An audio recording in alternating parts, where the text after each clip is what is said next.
நம்முடைய வாழ்வுக்கு வழிகாட்ட ஒரு புனிதரை நாம் முன்மாதிரியாக கொண்டிருக்கிறோம் என்றால் நம்முடைய வாழ்வும் புனிதமாகும். இயேசுவில் பிரியமான சகோதர சகோதரிகளே, செம்மண் புனிதர் என்று போற்றி புகழப்படக்கூடிய புனித அருளானந்தரினுடைய விழாவை இன்று நாம் கொண்டாடுகிறோம். இவர் கிபி 1647 ஆண்டு போர்ச்சுகல் நாட்டிலே பிறந்தவர். இவருடைய தந்தை போர்ச்சுகல் நாட்டினுடைய அரசருடைய நண்பர். இவர் சிறு வயதில் கைக்குழந்தையாக இருக்கும்போது நோய்வாய்ப்பட்டு இறக்கும் தருவாயில் இருந்தார். அப்போது இவருடைய அன்னை புனித சவேரியாரின் திருவுருவம் முன்பாக முழந்தாளிட்டு, புனித சவேரியாரே, என்னுடைய மகனை நீர் குணப்படுத்தினால் அவரை நான் உம்மை போல ஒரு இறை ஊழியனாக இறைவனுக்கு பணி செய்ய அனுப்புவேன் என்று கூறுகிறார். அடுத்த நாளே புனித அருளானந்தர் அந்த நோயிலிருந்து குணமடைந்து நலம் பெற்றார்.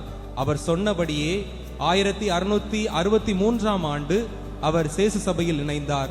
73வது ஆண்டிலே குருவாக திருநிலைப்படுத்தப்பட்டார். அவர் தன்னுடைய குருத்துவ பணியிலே அவர் சிறந்த ஆசிரியராகவும் ஞானத்திலும் அறிவிலும் சிறந்து விளங்கியதால் கல்லூரியிலே பேராசிரியராக குரு மாணவர்களுக்கு பாடம் சொல்லக்கூடிய பொறுப்பு அவருக்கு கொடுக்கப்பட்டது. ஆனால் அவருடைய விருப்பமோ தன்னுடைய முன்மாதிரியான புனித சவேரியாரை போல இந்தியாவிற்கு வந்து மறைப்பணி ஆற்ற வேண்டும் என்று அதிகம் ஆசைப்பட்டார். அவருடைய அன்னைக்கு அதில் விருப்பமில்லை. காரணம், அவருடைய அன்னை தன் மகன் தன்னோடு இருக்க வேண்டும் என்று விரும்பினார். ஆனால் விடாப்பிடியாக நின்ற புனித அருளானந்தர் இந்தியாவிற்கு வந்தார். கோவாவில இறங்கி தமிழக சூழலை அறிந்து கொண்டு ஒரு இந்து சன்னியாசியை போல ஆடை அணிந்து கொண்டார். தமிழை நன்கு கற்றுக்கொண்டார். ஜான்டி பிரிட்டோ என்கின்ற தன்னுடைய பெயரை அருளானந்தர் என்று மாற்றிக்கொண்டார். தொடக்கத்தில் தஞ்சாவூர் பகுதிகளில் தன்னுடைய பணியை ஆற்றினார். கிறிஸ்துவை பற்றி அங்குள்ள மக்களுக்கு அதிகம் போதித்தார். பல மக்களை கிறிஸ்தவர்களாக மாற்றினார்.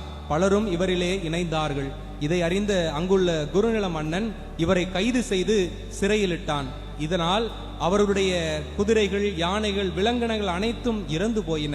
அதை உணர்ந்த குறுநில மன்னன், நாம் இவரை கைது செய்திருப்பதால் தான் இந்த அழிவு நமக்கு வந்திருக்கிறது, ஆகவே இவரை விடுவிப்போம் என்று அருளானந்தரை விடுதலை செய்தார்.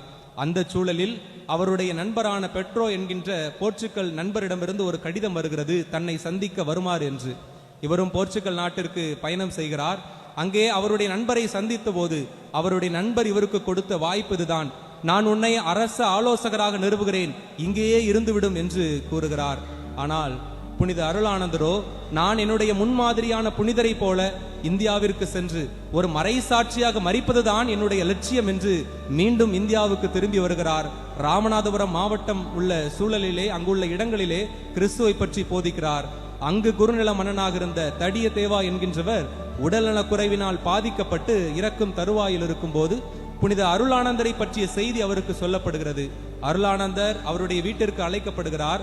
அருளானந்தர் அங்கு சென்று அந்த தடிய தேவாவுக்காக ஜெபிக்கிறார். அவருடைய ஜெபம் கேட்கப்படுகிறது. தடிய தேவ குருநில மன்னன் நல்ல உடல்நலத்தோடு எழுந்து நிற்கிறார். உடனே அவரிடம் சொல்கிறார், நான் கிறிஸ்துவை ஏற்றுக்கொள்கிறேன், திருமுழுக்கு பெறுகிறேன் என்று திருமுழுக்கு பெற்றார். ஆனால் அவரிடமிருந்த குறை ஒன்றுதான், அவருக்கு 5 மனைவிகள் இருந்தார்கள்.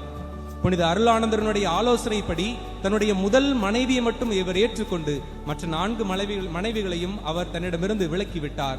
அதிலே ஒருவர் கடலாய் என்பவர். அவர் தன்னுடைய சகோதரன் மன்னன் சேதுபதியிடம் இதை பற்றி சொல்ல அவர் மீண்டும் அருளானந்தரை கைது செய்து சிறையிலிட்டு பயங்கரமான சித்திரவதைகளை அவருக்கு செய்கிறார். பாலங்கணத்திலே தலைகீழாக தொங்குவிடப்படுகிறார். பாறையிலிருந்து உருட்டி விடப்படுகிறார்.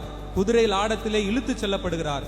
இப்படி 1693 ஆண்டு ஒரு குதிரையிலே கயிறு வழியாக தரையிலே தரதரவென்று இழுத்து செல்லப்பட்டு இரத்த போக்கோடு செல்லும் போது அங்கே ஒரு பெண்மணி ஆனவர் அவருக்கு ஒரு டம்ளரிலே மோர் கொண்டு வந்து கொடுக்கிறார். அப்போது புனித அருளானந்தர் அந்த பெண்ணிடம் கேட்கிறார், இது எந்த ஊர் என்று. அந்த பெண் சொல்கிறார், இது புல்லூர் என்று. அதற்கு புனித அருளானந்தர் சொன்ன வார்த்தைகள் இதுதான், இனி இந்த ஊர் புல்லூர் என்று அழைக்கப்படாது, மாறாக நெல்லூர் என்று அழைக்கப்படும் என்று கூறுகிறார். நெல்லூர் என்பது நெல் விளையக்கூடிய இடமாக மாறும் என்று அவர் கூறுகிறார். அன்று முதல் இன்று வரை அந்த நெல்லூர் நெல் விளையக்கூடிய சிறப்பான இடமாக உள்ளது. அவற்றை சுற்றியுள்ள மற்ற இடங்களெல்லாம் வறண்ட நிலப்பகுதியாக இருந்த போதும் அந்த நெல்லூர் மற்றும் இன்றும் நெல் விளைச்சலுக்கு மிகவும் சிறந்த இடமாக பார்க்கப்படுகிறது. அது புனித அருளானந்தனுடைய இறைவேண்டலினுடைய பயனாக பார்க்கப்படுகிறது.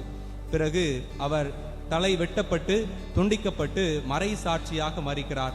அவருடைய இரத்தப்பட்ட இடம் செம்மண்ணாக இன்றும் காட்சியளிக்கிறது. ஆகவே அவரை நாம் செம்மண் புனிதர் என்று போற்றி புகழ்கிறோம். இன்றைய புனிதர் நமக்கு கற்றுத்தரக்கூடிய பாடம் 2 தான். ஒன்று, நம்முடைய வாழ்வுக்கு நல்வழி காட்ட நாம் ஒரு புனிதரை முன்மாதிரியாக கொண்டிருக்க வேண்டும். அந்த புனிதர் கிறிஸ்துவினுடைய விழுமியங்களை எப்படி பின்பற்றினாரோ அதே போல நாமும் அவரை பின்பற்றி வாழ முயற்சி செய்ய வேண்டும். பிறகு அவருக்கு பேராசிரியர் பணி கொடுக்கப்பட்டது.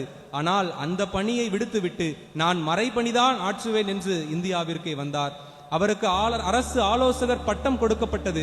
அதையெல்லாம் உதறி தள்ளவிட்டு நான் மறைசாட்சியாகத்தான் மறிப்பேன் என்கின்ற பட்டத்தை மட்டுமே பெறுவேன் என்று இந்தியாவிற்கு வந்தார்.